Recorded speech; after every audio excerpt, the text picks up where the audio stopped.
Tila may pasaring si Vice Ganda sa mga nagkomento sa kanyang pagmumura sa EDSA noong linggo. Paulit-ulit ang PI ni Vice Ganda sa kanyang speech sa EDSA Shrine sa pagtitipon ng mga nanakawan sa mga proyekto ng DPWH. Kaya naman may mga nagkomento na dapat siyang sabihan ng simbahan dahil nasa harap siya ng shrine pero nagmumura siya. Sa post kahapon ni Vice ay sinabi niyang sa Bulacan pa lang to, magkano na ba buong Pilipinas at nakaw pa lang to sa DPWH. Paano pa pag sinama yung sa ibang department tulad ng health, costume, education etc.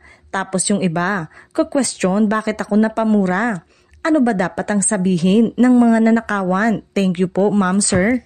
Kalakip ng nasabing comment ni Vice ang isang art card ng mga nakulimbat na umabot di umano sa 35.24 billion pesos na inserted daw sa budget mula 2022 to 2025. Maaalalang nagpakita ng tapang at paninindigan si Vice matapos siyang manguna sa isang malakihang rally kamakailan. Bit-bit ang kanyang karisma at impluensya. Naging boses siya ng libu-libong Pilipinong dumalo upang ipahayag ang kanyang hinaing at panawagan para sa pagbabago.